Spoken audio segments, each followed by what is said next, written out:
Today I am taking 3 random, dull, thrifted items and I'm going to flip them into some classy pieces of coastal-inspired home decor. I am also giving away 3 free printables. I love free things. I hope you do too.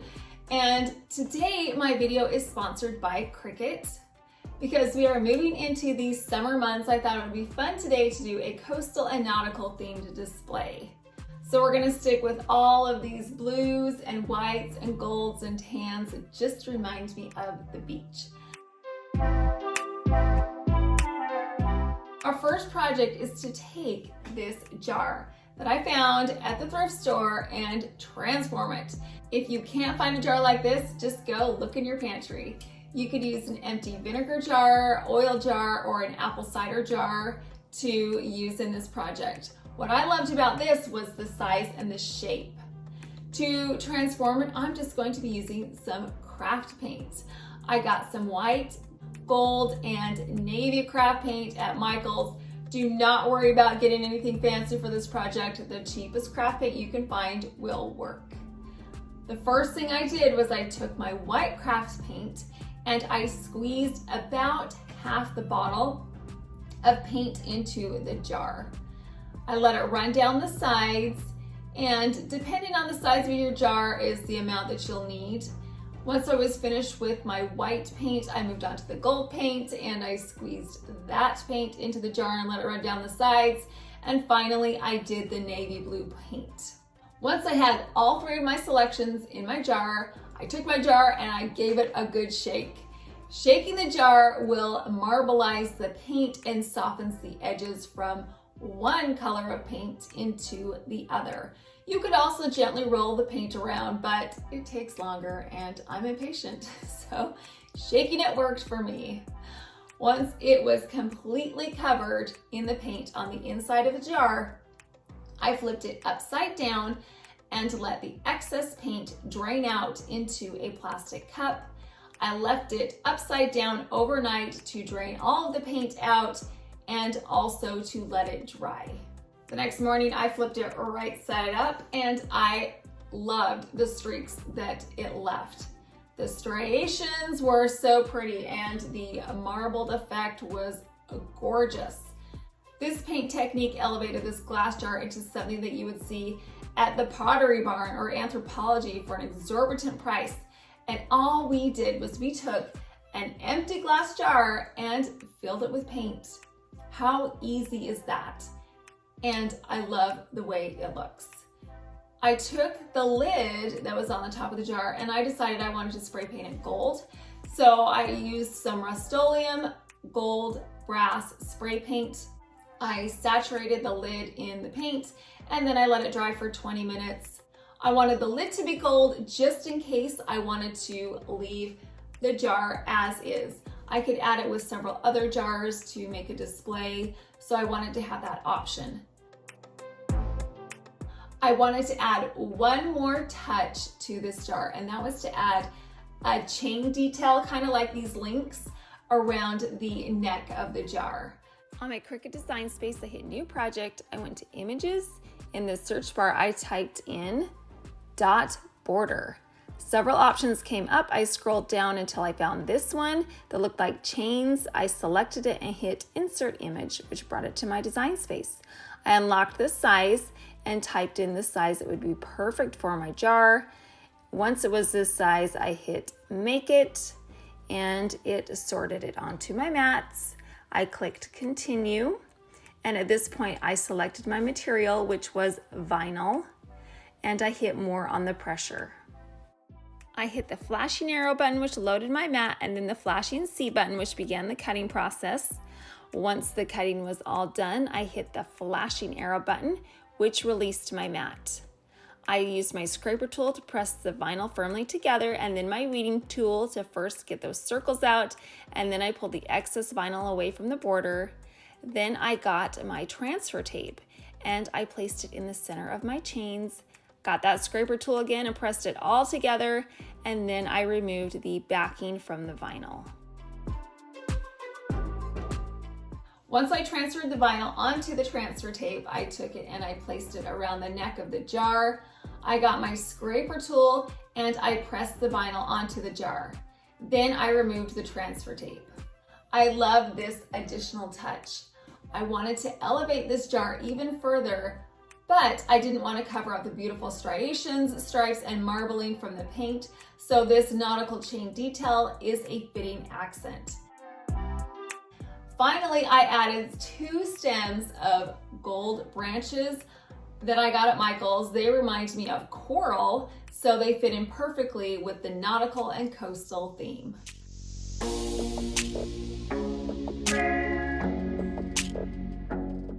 I see wall hangings like this all of the time at my local thrift store. All it is a giant piece of wood with a picture on it. So we're gonna turn it into a blank canvas so I can hang these 3 pieces of coral art. The first thing I did was I took this board outside and I got some gold Rustoleum spray paint. I painted a thorough coat. I covered up that flower really well in the paint. I sprayed along the edges and I made sure that the top surface was completely covered in the paint, and then I let it dry for 30 minutes. I repeated the process with the second coat of paint. I fully saturated the sides and the top of this wall art one more time to make sure that it was 100% gold, and then I let it dry overnight. If you can't find a piece of wall art like this, just go to Lowe's or Home Depot and buy an inexpensive piece of board there and paint it. It'll be just as affordable, and it will be a great neutral backdrop for you to add whatever piece of art that you would like to the top. So I'm going to add some coral art, and I got these frames which are going to be perfect in my display. The white and the gold, I got these at the Dollar Tree. To the glass, I'm going to add some coral. On my Cricut design space, I hit New Project, I clicked Image, and in the search bar, I typed in coral. Several options came up. I scrolled down to this because it had 3 distinct coral shapes. I selected it and clicked Insert Image. Brought it to my design space. I hit Ungroup so I could separate them. I didn't need this outline, so I selected and deleted it. Then I selected the red coral. I went to the size, and I knew the width that I wanted was 6 inches. So I typed 6 on the width and it auto-filled the height. I selected my second coral, typed 6 on the width and it auto-filled the height. And then finally I selected my third coral. I typed in 6 on the width and it auto-filled the height. At this point, I went over to Make It.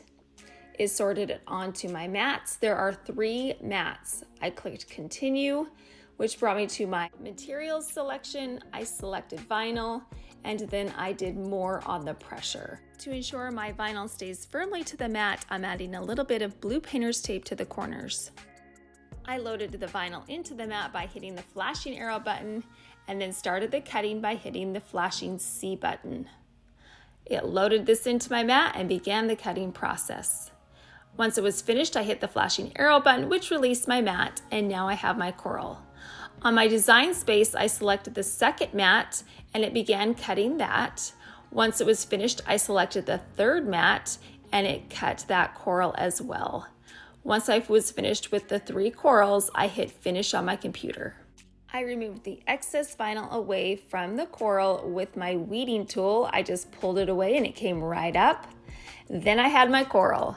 I took my transfer tape next, peeled it away from the backing, placed it in the center of my vinyl coral, and then got my scraper tool and pressed the transfer tape firmly to the vinyl, and then removed the backing from the vinyl. I took the glass out of the frame, then I put my vinyl coral in the center. I got my scraper tool and I pressed it firmly to the glass, and then I removed the transfer tape. Are you guys ready for those free printables? Well, it's time. The backdrop that I have on these frames, I created. I wanted a white and gold and navy, kind of different colored blues that reminded me of waves, so I just made it myself. If you would like to use these printables as a backdrop in your art, I will leave a link in my description box so you can print them off and have them at home. I'm going to place the glass back into the frame, Then I'm going to get my first printable, lay it behind the glass, and then replace the backing. Once my first piece of coral art was finished, I moved on to the second. I added the vinyl coral to the glass. I put my second printable behind the glass and placed everything back into the frame. And then I repeated the process with the third coral. I added it to the glass, put the printable behind, and then placed the backing on the frame. And now I have 3 very inexpensive pieces of coral art. You could stop here if you wanted to. You could hang these up on a wall and they'd be fantastic, but I wanted to create one singular piece of art. So we're gonna pull back in this wall art that we spray painted gold. I'm going to get a screw and I'm going to put it in the center of the wall art. I got my yardstick and a ruler. I measured the middle and then I screwed it in with my screwdriver. On the back of the frame, there's a little hook and I just hooked that right onto the screw. Then I measured my second placement for my second screw, screwed that in, added the middle piece of coral art, and finally I moved on to the bottom piece. I measured it once again, added that screw, and then put that frame right on the screw. Now I have one singular piece of art. How gorgeous is this? Again, if you are at some kind of department store, this would be so expensive. And all we did was took an outdated piece of wall art and transformed it. And the transformation is so dramatic. Simply by recycling a thrifted piece of wall decor and adding on 3 Dollar Tree frames with coral vinyl inside, we got an expensive look for a very affordable price.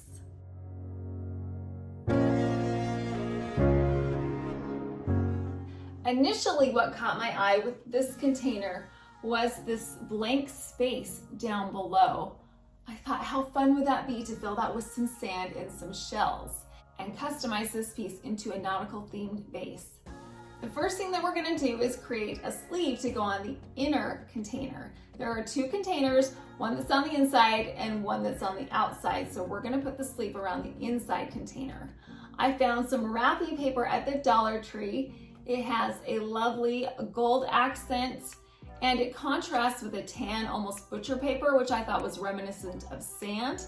I added some double-sided tape to the container and then placed my wrapping paper over the top of the double-sided tape. Once it was wrapped around the container, I trimmed off the excess wrapping paper around the bottom.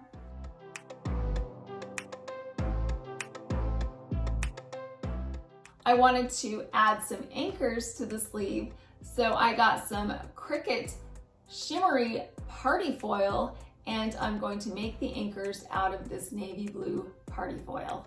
On my Cricut design space, I hit new project, I selected images.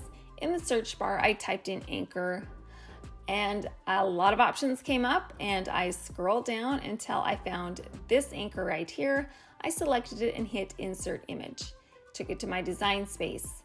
I put the size I needed as far as the width goes and then it auto-filled the height. Once I had my size, I hit the duplicate button and then I moved them around. You don't have to do it, it'll sort it, but you know, it just made me feel better to do it myself, I guess. And then I hit make it, which sorted it onto my mat, and then I clicked continue. At this point, I selected my material, which was a foil poster board, and then I hit more on the pressure. I hit the flashing arrow button, which loaded my mat into my Cricut Maker, and then I hit the flashing C button, which began the cutting process. I punched out my 4 anchors and now I can add them to the top of my wrapping paper. Again, I'm going to be using some double-sided tape. I placed the tape on the back of the anchor and then pressed it onto the wrapping paper. I repeated the process with the remaining 3 anchors. I placed them evenly around the perimeter of the container. The shimmery navy blue is a great contrast against the more matte wrapping paper. Also, the color is a stark contrast, which makes the anchor stand out as a focal point. I added the sand and the shells to the bottom of the container. First, I poured in some sand, spread that out a little bit, and then I got some shells. Now these shells are from the Dollar Tree, and I liked them because they were flat, so they would fit underneath the container. I spread those out and kind of nestled those into the sand, and then I placed my inside container over the top. I'm adding a variety of hydrangeas to this arrangement. I love using that tape grid method, so that's what we're gonna do. I got some Scotch tape, and I ran 2 lines of Scotch tape from left to right and 2 lines of Scotch tape from the bottom to the top to create my grid. I'm adding a variety of hydrangeas to my arrangement. I actually got these white hydrangeas at the Dollar General. I never look for flowers at the Dollar General, but I saw them the other day and they were only $1. So I'm definitely gonna look at the Dollar General for flowers from now on. I also had some blue hydrangeas from the Dollar Tree. I also love using the method where I bend the stems. So that's what I did. I took the floral stems, folded them in half, and then wiggled them into the spaces between the tape grid. Once all the hydrangeas were in place, I added a few leaves to complete the arrangement.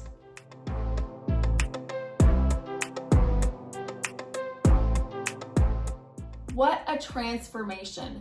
This container looked like something that you would just toss out and wouldn't even feel bad about it, but I'm glad somebody kept it, and I'm glad that I found it, because I'm going to be able to use this container for all kinds of seasons. I could add some fall leaves in the autumn time. I could add some fake snow in the winter time, some mini eggs in the springtime. And because we didn't do anything permanent to this container, I'll be able to use it again and again, and I can change the wrapping paper, or I can use scrapbook paper for the sleeve. There are so many options and so many ways that I can customize this particular container to accommodate different seasons. To create this display, I'm starting off with a tan fishing net in the place of a tablecloth. I added our blue and gold jar with the tall gold floral stems to the left. In the center and in the prominent spot, we have our beautiful piece of coral wall art. Then I placed the Nautical floral arrangement on top of a weathered box. In the center, I'm placing these wood link objects. I made these as a Pottery Barn dupe last summer, so if you want to see how I made those, I will leave a link to that video in my description box. And then I also added in some shells. I have a beautiful gold larger shell that I added some shells inside, and then I just scattered some throughout the tablescape.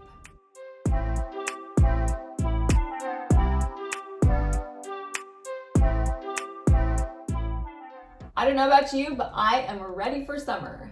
Decorating in a nautical or coastal theme is a classy way to decorate for this changing season. The color scheme is timeless with the blue and the gold, and it would fit in with most design styles. Can you believe what we did with these 3 misfit pieces of decor that I picked up from my thrift store? I love the transformations we did. Everything is cohesive now and much more high-end. If you want to recreate these pieces of coral art, remember that that free printable is in my description box. I hope you enjoyed designing these with me today, and I hope that you got some inspiration. I appreciate you stopping by. Thank you so much for watching.